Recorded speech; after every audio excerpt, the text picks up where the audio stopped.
ठीक। अब उसके बाद देखिए आज के वीडियो में हम लोग क्या देखेंगे, जी का वर्ग समीकरण देखेंगे। ठीक। तो इस प्रकार देखिए यहाँ पर जी का वर्ग समीकरण, इसको आपको याद रखना पड़ेगा। ओ जी इक्वल टू क्या होता है, ओ जेड जी प्लस में क्या आता है सिग्मा ए टेन एच टू होता है, जी जेड होता है।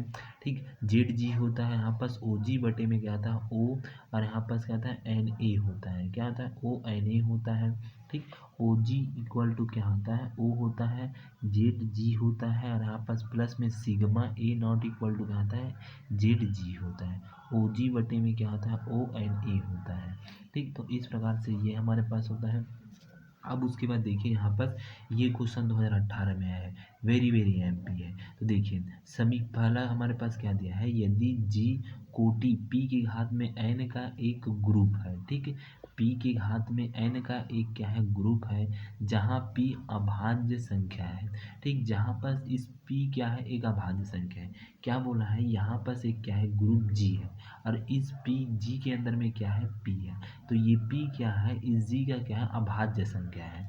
ठीक। जहाँ संख्या है जहाँ n धन पूर्णांक है, और जहाँ पर p के घात में n है ना, ये n क्या है धन पूर्णांक है। धन पूर्णांक मतलब 1 2 3 अनंत है। ठीक। तो Z G not equal to E होता है। ठीक। इस प्रकार से हमें सीधा करके लाना है कि जो जेड ई है जेड जी है वो नॉट इक्वल टू ई के बराबर होता है।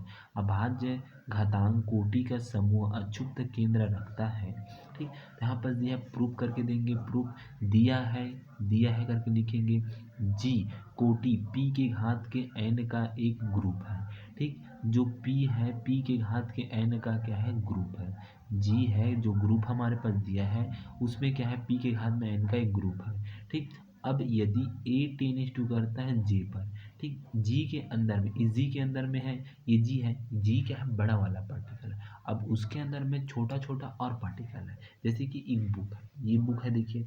अब इस बुक के अंदर में छोटे छोटे और पत्ता है कि नहीं पत्ता है, वैसे ही इस ग्रुप के अंदर में छोटे छोटे और पार्टिकल है, छोटे छोटे और पार्टिकल है। ठीक। तो ये पार्टिकल है। यदि ए टेन टू करता है जी पर, तो चूंकि एन ए जी का क्या है सब ग्रुप है, तो इस प्रकार से जो जो एन ए है इस ग्रुप का क्या है उप समुच्चय, इसके अंदर में क्या है बहुत सारे कण है। वो भी देखिए जैसे कि ये कॉपी है। ठीक। अब इस कॉपी ये कॉपी क्या है बड़ा वाला कॉपी है, ऐसा दिख रहा है, लेकिन हमें पता है क्या इसके अंदर में छोटे छोटे और पत्ता है। ठीक। ये छोटे छोटे और पत्ता है, इस पूरे संख्या को क्या बोला गया है एन ए बोला गया है। ठीक। एन ए बोला गया है जिसकी उपसमुच्चय बोला गया है, उसी को सब ग्रुप बोला जाता है। ठीक। अब उसके बाद देखिए इसके आगे देखिए क्या है यहाँ पर। तो इस प्रकार से हम लोग इसको कैसे लिख सकते हैं ओ। ठीक। लैग्रेंज के प्रमेय से हम लोग जानते हैं, लैग्रांज के प्रमेय क्या बोलता है ओ एन ए बटे में ओ जी होता है, तो टेन इज टू हो जाएगा ओ एन ए बटे में पी के घात में एन होता है। पी क्या है अभाज्य है। यहाँ पर देखिए O N A equal to क्या होता है पी के घात में एन ए होता है, और एन ए क्या होता है लेस देन क्या होता है एन होता है। N A less than equal to क्या होता है एन होता है। माना जेड जी जी के केंद्र को दर्शाता है। ठीक। जेड के केंद्र को दर्शाता है, तो ए टेन इज टू क्या होता है जेड जी होता है। ठीक। तो O N A equal to क्या होता है ओ जी होता है, मतलब O N A equal to क्या होता है ओ जी होता है। तो ओ एन ए, अब जैसे कि यहाँ पास g इक्वल टू क्या दिया था हमें p के घात में n दिया था, इस प्रकार से लिखे थे। अब देखिए यहाँ पास एन ए है तो यहाँ पास हम लोग एन ए लिख सकते हैं, p के घात में एन ए लिख सकते हैं, और यहाँ पर g है तो p के घात में इसके भी n लिख सकते हैं। ठीक। अब देखिए p से p काटेंगे N A equal to N A हो गया। ठीक। फिर उसके बाद माना कि O Z G equal to Z पर होता है। ठीक। ओ जेड, अब मान लेते हैं हम लोग ओ जेड जी। ठीक। जेड जी को हम लोग जी के बराबर लेते हैं, तो इसको समीकरण एक दे देंगे, जहाँ जी का वर्ग समीकरण। अब हम लोग जानते हैं, अभी हम लोग पिछले ही पढ़े हैं, जी का वर्ग समीकरण क्या आता है Z equal to O G equal to क्या आता है ओ जेड जी होता है, प्लस में सिग्मा ओ जी बटे में क्या आता है ओ एन ए होता है। ठीक। और यहाँ पर नॉट इक्वल टू जी होता है। ओ जी का मान हमें क्या मिला है, अभी तो हम लोग देखें ओ जी का मान, और ठीक ओ जी का मान देखिए ओ जी का मान क्या है, पी के बराबर होता है, पी की घात में एन के बराबर होता है।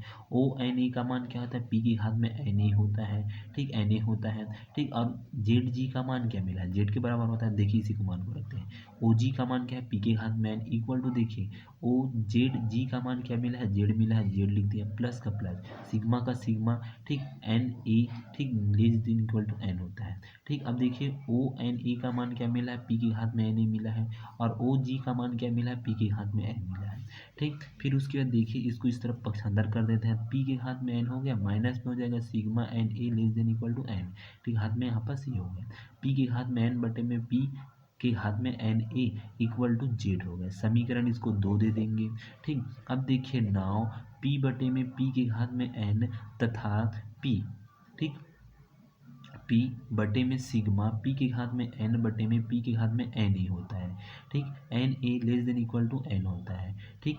10:2 क्या आता है, पी बटे में क्या आता है, पी के घात में एन माइनस में sigma N A less than equal to N A होता है, पी के घात में एन बटे में क्या आता है, पी के घात में एन ए होता है, ठीक। इस प्रकार से ये हम इसको लिख सकते हैं, ठीक। नाव करके हम लोग लिखे हैं, माना देखिए पी बटे में एन के घात में एन, तो इसी को हम लोग सिग्मा बटे में ले लेंगे पी, और यहाँ पर सी लिख दें। अब इसी में -1 का गुणा कर दिए, तो इस प्रकार से इसको लिख दें, इसको हम लोग यहाँ पर लिखे हैं, पी यहाँ पर सी हो गया, सेम इसको हम लोग यहाँ पर लिखे, ठीक। अब उसके बाद देखिए क्या करेंगे, ठीक, पी बटे में जेड, ठीक, पी बटे में जेड को देखते हैं। तो देखिए यहाँ पर उसी को देखिए, आगे देखिए क्या हुआ है, पी बटे में जेड, समीकरण 8 में जेड का मान रखेंगे। समीकरण 1 देखिए, समीकरण 1 देखिए यहाँ पर देखिए जेड का मान रखने पर हमें क्या मिलेगा, ग्रुप एलिमेंट, ठीक, जी जेड का ग्रुप का सेंटर पार्ट मिलेगा, एकदम सेंटर पार्ट मिलेगा। देखिए पी बटे में ओ जेड जी मिल जाएगा, ठीक, पी बटे में पी जेड ओ जी मिल जाएगा, ठीक। तो यहाँ पर देखिए जेड जी ग्रुप का क्या है, सेंटर है, अर्थात एक्स है ई इक्वल टू एक्स है ई, ठीक, ई एक्स हो जाएगा।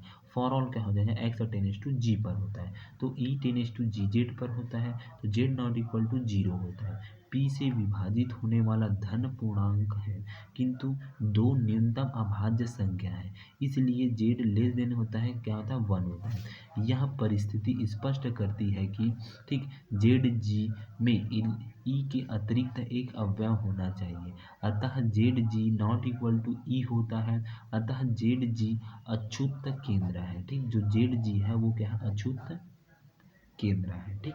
तो इस प्रकार से जो जेड जी मिला है वो नॉट इक्वल टू ई के बराबर होता है, ठीक। हमें देखिए यहाँ पर कटा तो भी हमें कुछ भी नहीं मिला, ठीक। तो इस प्रकार से Z G not equal to E के बराबर होता है, ठीक। तो इस प्रकार से आपको यहाँ तक बढ़ाना है।